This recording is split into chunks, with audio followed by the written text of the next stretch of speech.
with the Local Initiative Support Corporation, better known as our friends at LISC.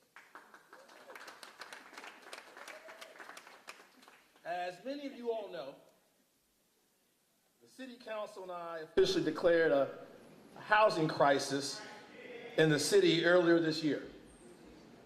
Richmonders are experiencing rent increases due to low supply of housing options in the city. Even nationwide, we see a shortage of 3.8 million housing units for sale for rent. A shortage of 3.8 million. Ellen Robertson knows that we're also seeing about a 40,000 unit shortage right here in Metro Richmond as well. Now, my team believes we need all types of housing in every neighborhood.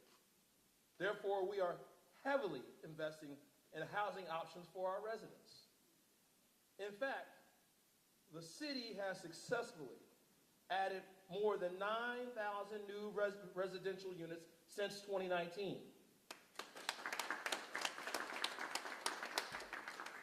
And we will continue to work hard so that the city's supply of housing meets its demand. Additionally, with the support of City Council, we've committed $50 million over the next 5 years. That $50 million will restore and enhance existing housing units and increase our inventory of new, high-quality, affordable units in the city of Richmond. An investment like this is critical to our city's success because housing stability, safety, and affordability all impact one's quality of life.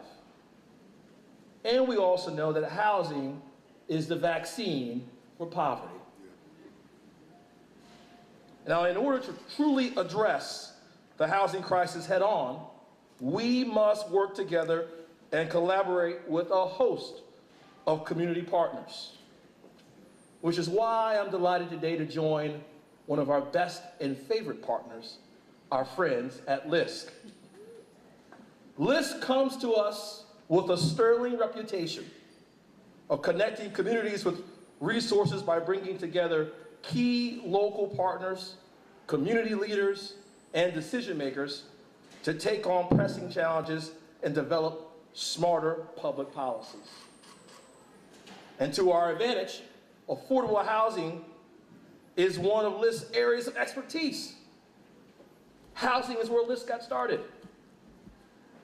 It remains a cornerstone of their mission, and they work hard to make quality, affordable housing available for low-income residents.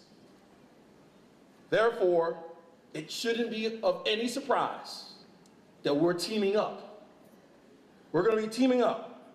The city and LISC are partnering to tackle our affordable housing crisis together.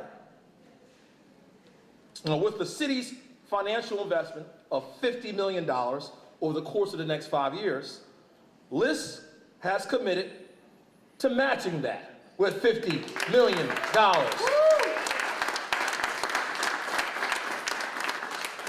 They will do so by working with interested lenders and philanthropic organizations to generate new funding, up to $10 million each year for the next 5 years. That means in total, Richmond will collectively target the issue of our housing crisis with $100 million.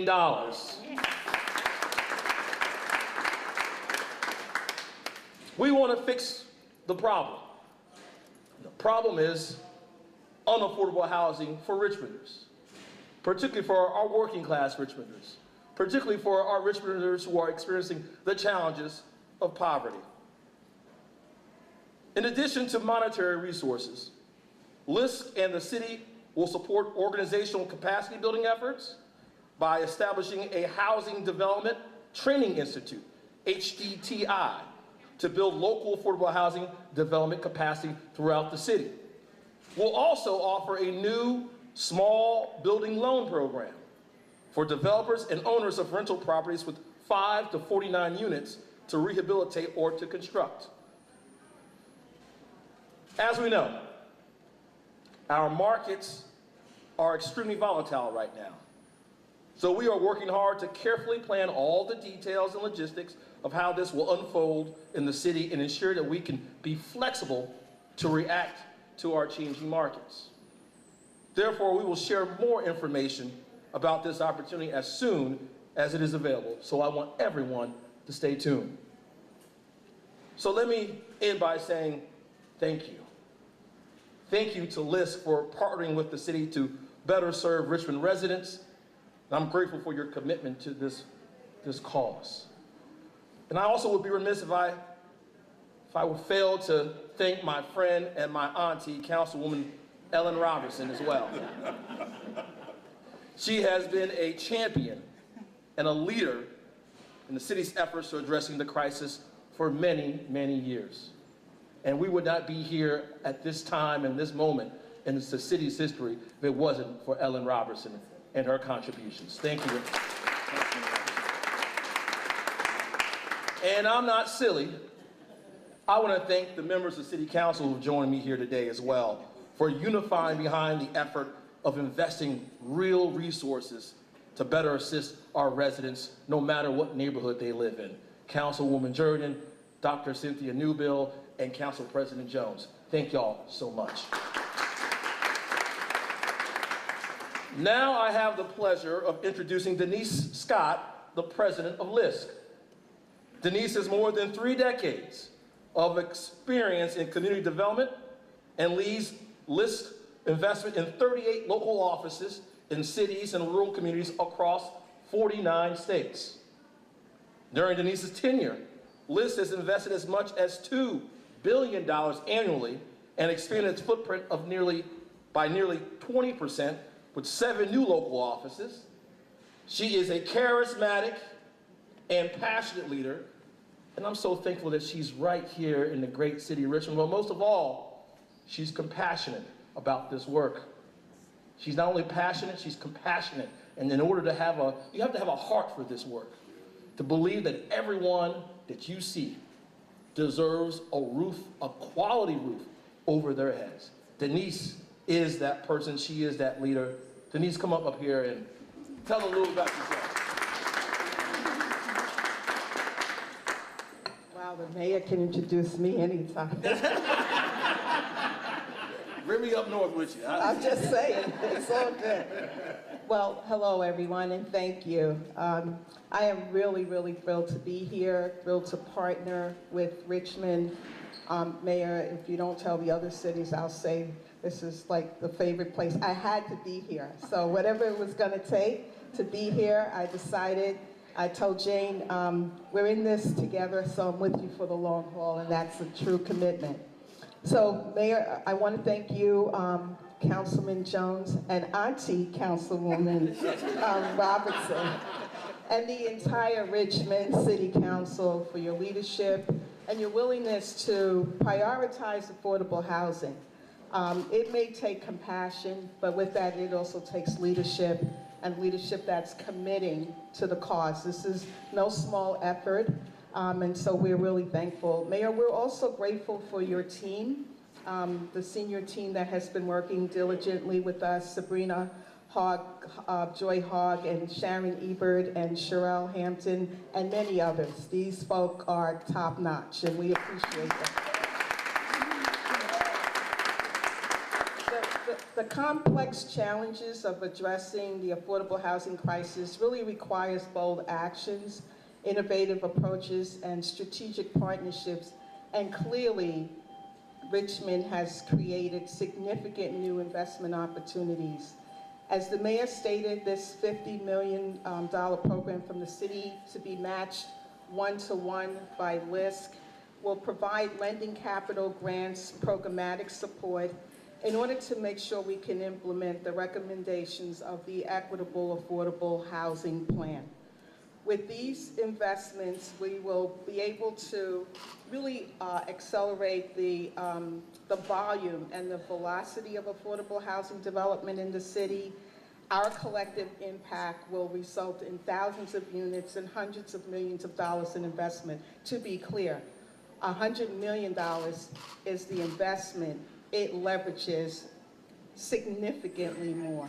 And so that's like, it sounds like, is that a small number? No, it's a big number. The mayor understood that if with $100 million, he could get to in the billions, and that's what this goal is all about. Our partnership will be spread across areas, including for low-income housing tax credits, funds for small building preservation, home ownership preservation, including home repair programs, and capital capacity and training, which we think is particularly important. We heard as we moved around listening to folk that there are a number of people who want to be developers who are aspiring, some of whom are, but they want to figure out how to expand their business. And so LISC is bringing to Richmond what we call, and we've launched this program in several other cities successfully across the country, the Housing Developers Training Institute. Stay tuned for that. It's really to be focused on helping to grow the talent in this market so that more small businesses, small developers can benefit from this big investment.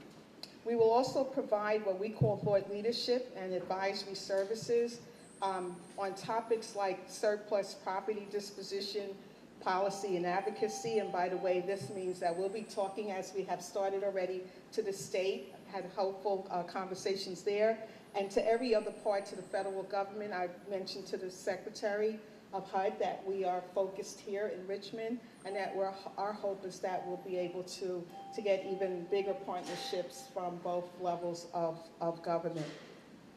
We'll be convening housing leaders and building this capacity and really working with regional partners, for example, like the Richmond Redevelopment and Housing Authority, to help leverage other resources. This leverage word will become extremely important as the days and weeks and years go on.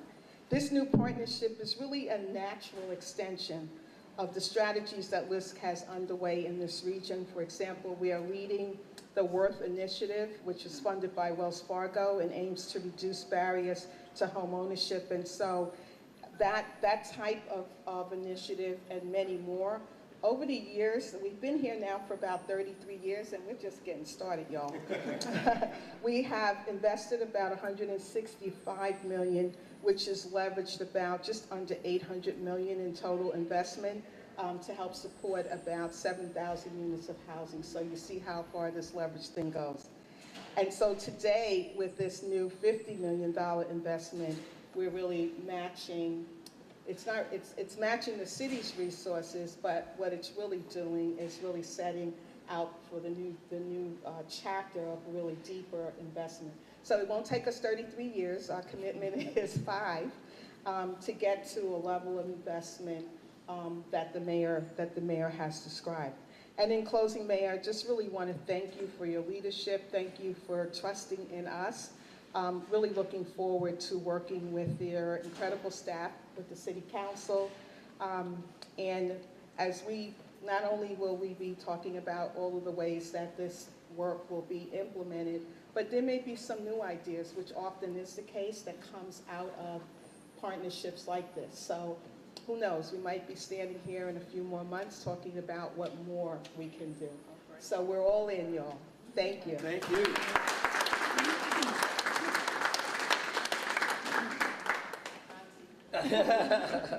I'm going to ask Council President Jones and then Councilwoman Robertson, Auntie Ellen, to say a couple words as well. Auntie Ellen. You go first. So here's the second cousin of the bunch. Because she's my auntie as well. I'm a couple days removed from my day job, where we say, where your heart is, there your treasure will be also. And I think we have shown by the dollars being appropriated today and committed today to show you exactly where the city's heart is. Advocates and individuals who don't have a lot of time to do other things, so they want to stay in our business. So they have so much to say. But I get to say that because I'm leaving council soon. So I get to go hide in the state building. But they have so much to say about what Richmond is or is not doing. They have so much to say about where our priorities and our commitments are. but we've shown you today. And just not today, because yes, we have named affordable housing a crisis, but long before that, yes, Councilwoman Robertson has been fighting tirelessly for this. She made it a concern of mine. She made it a concern of mine. We were seatmates for my first few years on council, and I heard about affordable housing every single time we sat down.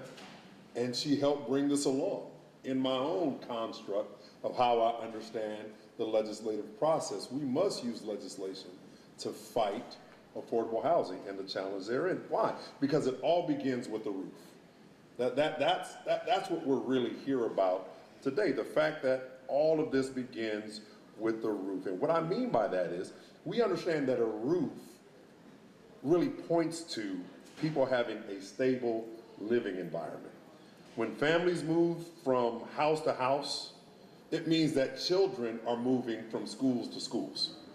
And when children move from schools to schools, it puts an undue burden for learning. So, Mr. Mayor, people will ask, well, we've increased school funding by 47%. Why don't we see it translated in test scores?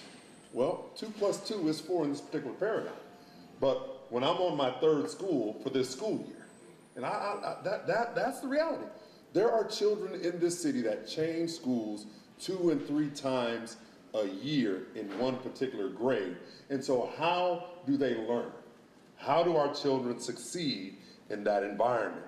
Learning is a burden, and making sure that individuals are able to be in a safe, clean neighborhood, having a roof over their heads, we are ensuring right now by appropriating and committing $50 million that's going to be matched by 100 million, but by 50.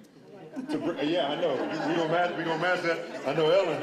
That is either a Freudian slip or a spiritual outlay. Speaking it into existence.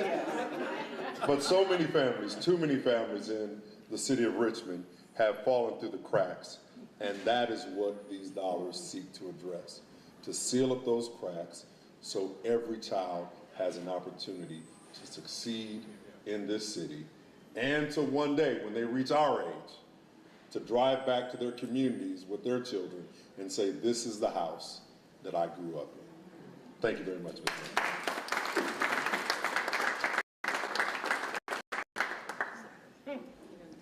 Auntie Councilwoman Ellen Robertson. It's starting to stick. Yeah, I know. You know, it's great to have nieces and nephews, and especially it's great to have nephews in big places like this nephew. You know? He's mine, okay? He's mine, Mr. Mayor. Yes, ma'am. He's mine. This is a great day. I am honored and privileged to be recognized for the great work that I have invested lots of time and energy in. You know, my background is nursing, and I got into housing because I moved into a neighborhood where 20 houses on the block, 10 of them were in such blighted conditions years ago in the city of Richmond. And I am one of those persons that rolled up my sleeves and got involved because I made a profession at that time. I was moving. I wanted to live in that neighborhood. I was like, don't know where this place is, but I'm out of here. Challenged by my neighbor who had 3 children in Richmond Public Schools, who said to me, and I still feel the cut and the burn, who deserves to live here, Ellen, if you don't? And I said to him, I'll stay. And we're going to fix this community. If you're willing to come to my table and sit at my table with others to fix this problem, because really, I don't think anyone deserves to live in this neighborhood, but we can make it a neighborhood that everybody deserves to live in. Yeah. And so that's what we did, and I founded with some other residents, a nonprofit, and LIS is the organization that grew me up, that trained me from being a nurse to being a housing developer. And they did a super, super, super magnificent job in the city of Richmond. I don't know how long, I'm gonna just claim more than 35 years ago. And they have been a partner in the city, and they have a history of knowing exactly what you need, and knowing exactly how to provide it, and also delivering everything that they promise. So this is a tremendous partnership that's not a case study, you know. It's been done before. They know their stuff and they know it well, and they bring a lot more resources. So let's give them a hand.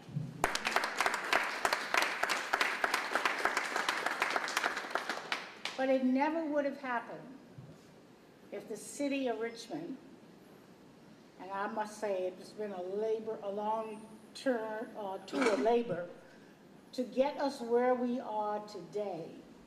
But not 1 year did we not put forth an effort to move the agenda farther than where we are at that time, and we will continue to move that agenda farther than where we are today. I am confident of that, and I am confident for many reasons, but I can assure you, with having lists on our side, some of us developers that may say, you know what, I don't know how many more years I want to do this, they will grow the next generation, and we will have the capacity to build a level of housing that we need in this community. And that's fundamentally essential for all of us, to always look back and say, who's following me? Who's prepared to take this so that we don't lose any momentum? I am excited about what's going to happen in the city of Richmond. Richmond has become a city that many folk can't afford to live in it. COVID taught us a lot of lessons. Some of them are very good and some of them are really painful. Our housing market has gone through the roof. We have so many folk that we would love to be able to give tax relief to families based on their income, that now that cousin going over to the big state house is going to help us achieve. Yeah. Give him a hand. We are going to help existing homeowners that need home repairs. You know, we're not going to leave anyone behind. We're going to bring a whole lot of new people to town.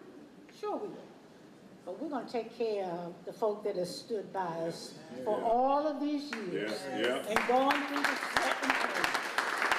We're not leaving them behind. And Mr. Mayor, you know, I recall when we talked about this $10 million, we need to get this we've been working on this for years, and you know, you're the mayor who did it, okay? So, you know, that's the banner. You wear that. And our council members that support that and go along with it, thank you so much. But I want to thank our staff as well. Absolutely. Took the words out. Absolutely. Richmond, I tell you guys, we have a staff that is just, they're top. And they give more every day. Some days I say to some of our staff people, how you doing today? Because I want to make sure that they're okay. Because they don't know how to say no when there's still a yes that has to be fulfilled. And they do that. They do that. They do it beautifully. The housing plan, you know, we asked for that. It was done, and it's done beautifully. And I'm glad to hear Liz say, we're going to implement that plan, because you know what? Nothing's worse than spending years putting something together and then it becomes a shift, right? So we're not going to do any more of that stuff. We're not paying consultants for studies anymore. We're going to, if we're going to execute. There you go, Mr. Mayor. So, you know, I could talk about affordable housing forever. It is fundamental, it's foundational to who we are and where we are. It's foundation to our families, it's foundation to our economy, it's foundation to the stability of our lives. It makes our communities, or it breaks our communities. And Richmond don't tell this whole story, Mr. Mayor. I want to let everyone know really how much we invest in housing in the city of Richmond. And it's a lot more than $50 million. It's been a lot more than $50 million, and it is going to reach the level of billions. Thank you so much.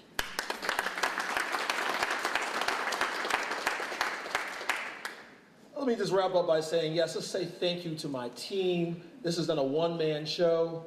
Sharon Ebert, who's the Deputy Chief Administrative Officer for Housing Community Development. Thank you, Sharon. Her team, Cheryl Hampton, Sabrina Joy Hogg was involved here as well. Lincoln Saunders, our Chief Administrative Officer, is here. Thank you, Lincoln, for leading the way. But also want to thank Jane Farrar as well, a former city employee working with Liz.